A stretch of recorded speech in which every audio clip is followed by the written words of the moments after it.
What I'm going to talk to you about is rising from the ashes and transforming your pain into your power. Have you ever been in a position, a dark place that you cannot even see a reason to live?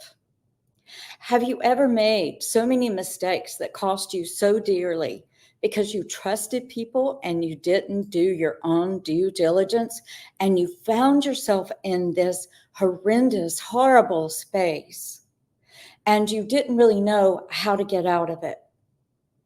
Have you ever found yourself in such self-abuse, questioning self, not knowing if you can even trust your decisions? Have you ever wondered, what would you do and how can you overcome this? Have you ever been in that dark of a space? Well, just to let you know, I have.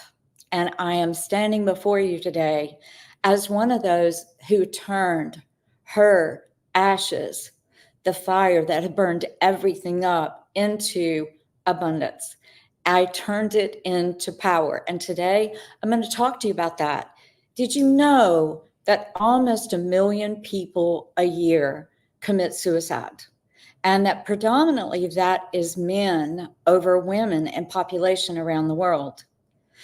I'm going to tell you about something that happened to me in 2013. I had been going through a lot in my life. I had made a lot of decisions. I was in the middle of a transformative experience. I had left another husband. I was trusting other people in my life, and I met a Bernie Madoff sociopath who wanted me to invest. I trusted. I didn't do my due diligence. I'm sitting in the bathtub and I am realizing that all is lost and that this was a scheme and that I was never going to get the almost $300,000 back. Everything I had was gone, you see, because it wasn't just that I was facing financial ruin, but I had also, because of the investments and the promises that were made, I had also given away almost every single one of my belongings. If you can imagine, I did not even have a washcloth. I didn't have a set of sheets. I didn't have a lamp. I didn't have a blanket or anything to cover my body, much less a bed to lay on.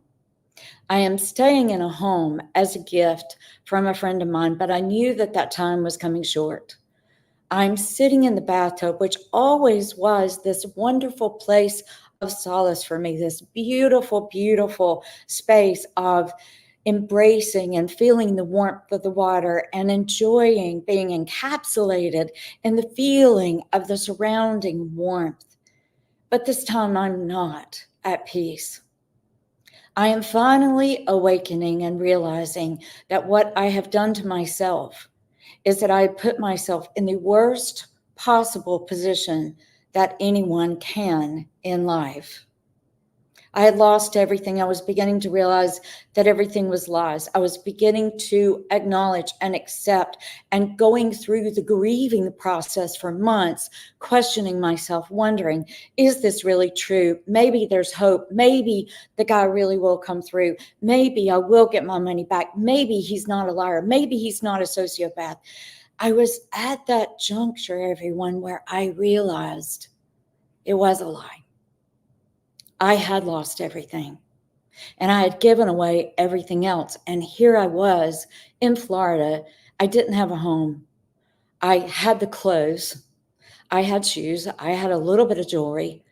I had no home. I was homeless. And what I decided to do that day was to commit suicide. And when I decided to commit suicide, I felt this relief of the no more pressure. No more pressure to live, no more pressure to even have hope, no more pressure, the surrender of just letting go and realizing, yes, you have done this thing. So I came up with this plan of getting in touch and going to see the inmate that I was visiting to tell him bye without him knowing it. I was going to plan a trip to Dallas to tell my son and his family bye without them knowing it. And I was going to go visit my daughter the very next weekend to tell her bye without her knowing it. As I get myself dressed, I can feel the relief and the lack of pressure of not having to make that decision anymore. And as I'm backing out of the driveway of the garage where I was, knowing everything was about to change and I was going to have to move and I couldn't stay there much longer, and everything was piling in on top of me. As I was backing out of the driveway, my best friend texted me out of the blue and said, "I just wired your checking account $1,300. I have to tell you that I pulled back in the garage instead of leaving to go to a hotel to stay to let the inmate know that, in my own way of saying goodbye, I realized that it wasn't time for me to go." Have you ever been in the ashes? Have you ever had it so hard? Suicide is not the answer. And I'm here today to talk about how to take your pain and transform it into your power. In order to do that, I have to share with you that I had been playing with alchemy. I had been playing with techniques. I had been playing with custom ordering things from the universe and then realizing that those things came. But when it came to the very personal, intimate things that mattered the most to me, I was struggling because my mindset was off. Did you know that your mindset is the only thing that is out of alignment? And when I let go, when I decided in that bathtub in Florida, I'm just going to end it. There's no hope for me. I've gone as far as I can go in this lifetime. That is actually the most beautiful, sacred pain point that you can ever go through when you're empty, when there's nothing left. That is when you start the rising from the ashes. That is when you start your transformation. It is surrendering, acknowledging the position that you have gotten yourself in, owning the fact that you have gotten yourself here, and that if you could put yourself in this horrible space, certainly you can lift yourself up out of it. I want to thank you for joining me today, because what we're ultimately talking about is that every single human being on this planet gets rained on. We go through rain, sleet, snow, hail, sunshine. We get it all. We're experiencing all of these dichotomies in this world. We are struggling sometimes to breathe the next breath. I know exactly what this is like. But guess how you use your pain for pleasure?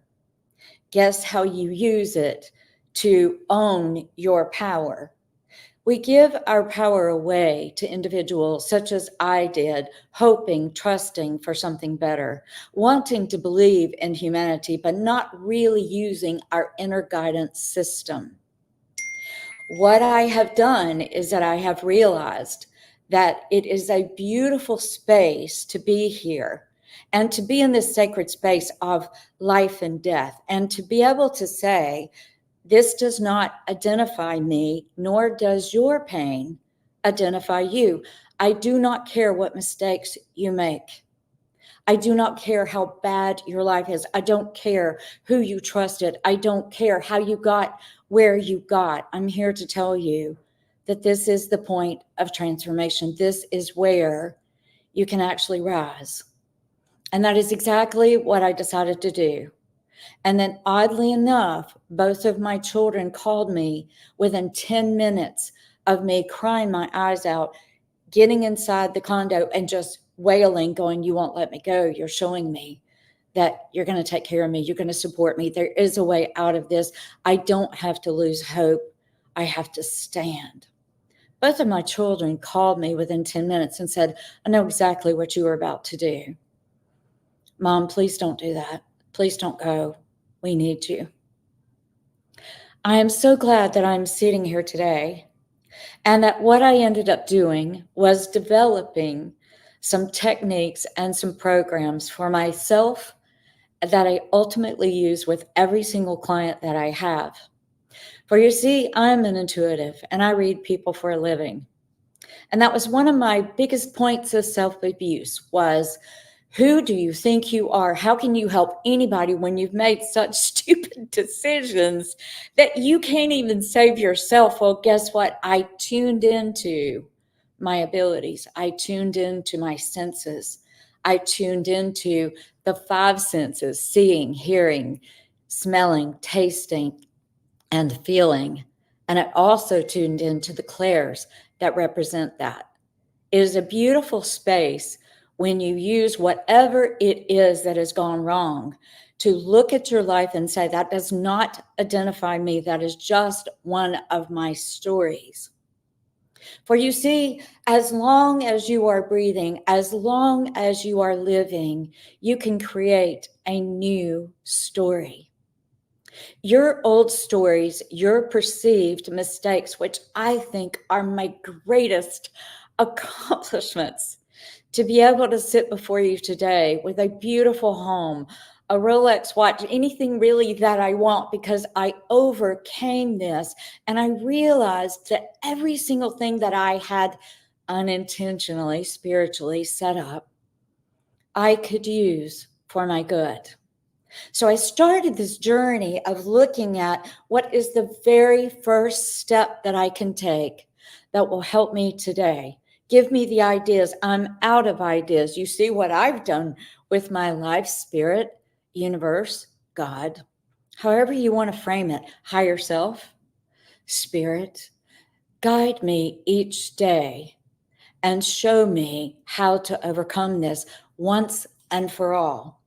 And not once since I went through this have I ever even been close to not having money, to not having a way out.